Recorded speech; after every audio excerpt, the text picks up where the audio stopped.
মধ্যপ্রাচ্যে চলমান যুদ্ধ পরিস্থিতির কারণে আসন্ন সংকটের কথা মাথায় রেখে জ্বালানি ও বিদ্যুৎ সাশ্রয়ের লক্ষ্যে একগুচ্ছ সিদ্ধান্ত নিয়েছে সরকার। বৃহস্পতিবার রাত 11:15টার দিকে মন্ত্রিসভার জরুরি বৈঠক শেষে সাংবাদিকদের এ তথ্য জানান মন্ত্রিপরিষদ সচিব নাসিমুল গনি। এদিন রাত 8:45টার দিকে জাতীয় সংসদ সচিবালয়ের মন্ত্রিপরিষদ কক্ষে প্রধানমন্ত্রী তারেক রহমানের সভাপতিত্বে এ বৈঠক অনুষ্ঠিত হয়।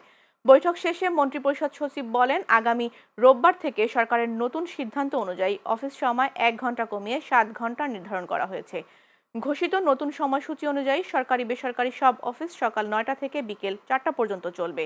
একই সঙ্গে দেশের সব ব্যাংক ও আর্থিক প্রতিষ্ঠানেও নতুন সময়সূচি নির্ধারণ করেছে সরকার। ব্যাংক ও আর্থিক প্রতিষ্ঠান খোলা থাকবে সকাল 9টা থেকে বিকেল 3টা পর্যন্ত। এছাড়া বৈঠকে সন্ধ্যা 6টার পর শপিং মল, দোকানপাট বন্ধ রাখার সিদ্ধান্ত নেওয়া হয়েছে। বিয়ে বা কোনো সামাজিক অনুষ্ঠানে আলোকসজ্জা করা যাবে না। শিক্ষা প্রতিষ্ঠানের বিষয়ে আগামী রোববার সিদ্ধান্ত নেওয়া হবে।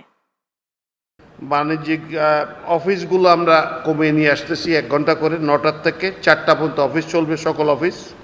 এটা সরকারি বেসরকারি সকল অফিস 9টার থেকে 4টা চলবে। আর ব্যাংকিংগুলো চলবে আওয়ার্স 9টার থেকে 3টা পর্যন্ত, 4টায় ব্যাংক বন্ধ হয়ে যাবে।